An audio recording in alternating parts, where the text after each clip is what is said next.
Bond girls have come in every shape, size, and variety. They've been socialites, mistresses, secret agents, assassins, tarot card readers, and more. But even though the ladies of the James Bond franchise have been quite prolific over the years, it's somewhat of a mystery why so many of them have seemingly fallen off the face of the earth in the years and decades since they graced the big screen. Join FactsVerse as we tackle this perplexing topic while taking a closer look at the later lives and careers of some of the actresses who shared the screen with James Bond. Barbara Bach. Famed for her breathtaking looks, Bach landed her role as the Russian agent Anya Amasova in The Spy Who Loved Me in 1977. She starred alongside Roger Moore. That was the same year she was featured in Playboy magazine. She used her increased attention to land further roles, including parts in Force 10 from Navarone and Caveman, which proved to be career successes, but she also experienced quite a few flops as well. After her career essentially going down the drain, she tried one last time to resurrect it, auditioning for a role in the TV series Charlie's Angels, but she ended up losing the part to Shelley Hack. By 1986, Bach was ready to quit acting once and for all. That's when she got married to Ringo Starr. Starr had a great impact on her life as well, seeing as how he managed to help her beat her long-standing battle with alcoholism. Hey, if you're enjoying this video so far, be sure to give it a like and subscribe to FactsVerse if you haven't already. And stick around for more about former Bond girls. Shirley Eaton. This English actress was a global sex symbol, popular singer, and star of the early Carry On series of films before she landed her most famous role as Jill Masterson in 1964's Goldfinger. She even managed to outshine Honor Blackman, the actress who portrayed Pussy Galore in the same film, appearing on the cover of Life magazine that year. But not long after joining the ranks of Bond girls, her career stagnated, and rumors were going around she had suffered a similar fate as her character in Goldfinger, who died after being painted with solid gold. While she hadn't actually died, she did quit acting instead to focus on raising her family. Halle Berry. Before she emerged from the ocean as the aptly named character Jinx in Die Another Day, Berry had taken home an Oscar and a Golden Globe. After the less-than-stellar Bond film, her personal life was a series of ups and downs. During the filming of the commercial flop Gothica, for example, Berry broke her arm, and not long after, she went through a second divorce. And we can't mention Berry without mentioning her Razzie Award-winning role in perhaps the worst superhero movie ever made, Catwoman. And Berry has virtually disappeared in recent years and isn't nearly as sought after as she was in the early 2000s. Denise Richards. Denise Richards played Dr. Christmas Jones in The World Is Not Enough in 1999. After that turn, her ascent into stardom practically fizzled. Even though she once seemed destined for glory while appearing in hit films like Wild Things, she quickly was transformed into run-of-the-mill tabloid fodder, due largely in part to her destructive car accident of a relationship with Charlie Sheen, a rather desperate Playboy shoot, and a truly awful reality show that no one remembers.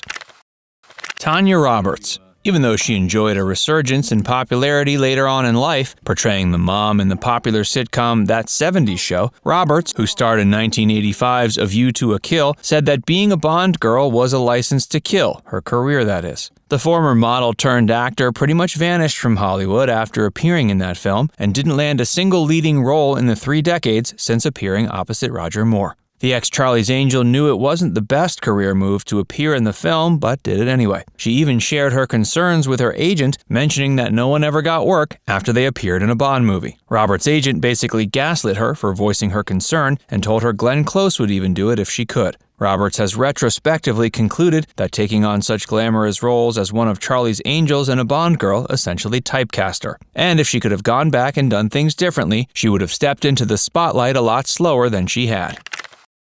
Maryam D'Abo. Here we have another British actress who left her mark by tumbling down a mountain with Timothy Dalton in the 1987 Bond offering The Living Daylights. Although she stayed busy appearing in a series of minor TV roles since then, the 50-something actress hasn't come close to landing another role as big as that 007 role in the years since she signed on to be a Bond girl. On multiple occasions, she's even resorted to cashing in on her short-lived Bond fame by penning a tribute book called Bond Girls Are Forever and producing a documentary film that essentially covered the same material. Unfortunately, she suffered from a severe brain hemorrhage in 2007, but has since staged a full recovery. Izabella Scorupco. This former model dazzled audiences in Goldeneye, portraying the strong-willed programmer Natalia Simonova. From there, she turned down lead roles in successful films such as The Mask of Zorro and LA Confidential, and instead she appeared in flops like Vertical Limit, Exorcist: The Beginning, and Reign of Fire. Scorupco has since faded into obscurity.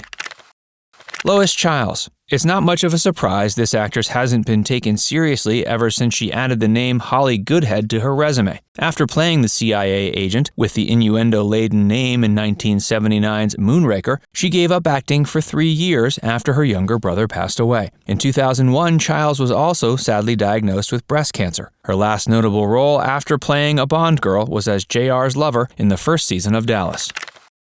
Jill St. John. As a talented young actress, St. John was signed to Universal Pictures at age 16. After appearing in several hit films and earning a Golden Globe nod in 1963, her career seemed to go cold. Perhaps her biggest career-defining moment came 8 years later when she played Bond girl Tiffany Case in Diamonds Are Forever. But from then on, she experienced a downward spiral consisting of TV movie roles and minor guest roles in series like Dempsey and Makepeace and The Love Boat.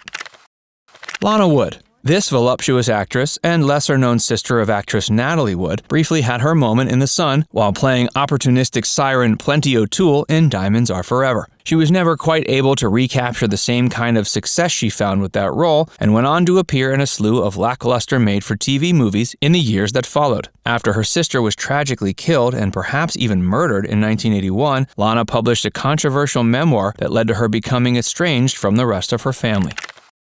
Mie Hama. Before portraying Kissy Suzuki in You Only Live Twice, Hama was a popular personage in Japanese films. After starring in the Bond film, however, she was unable to find work in the Western world due to her poor grasp of the English language, and she eventually returned home only to find the nation's film industry was in shambles. Hama went on to become an environmental activist, so she eventually found her role in this world.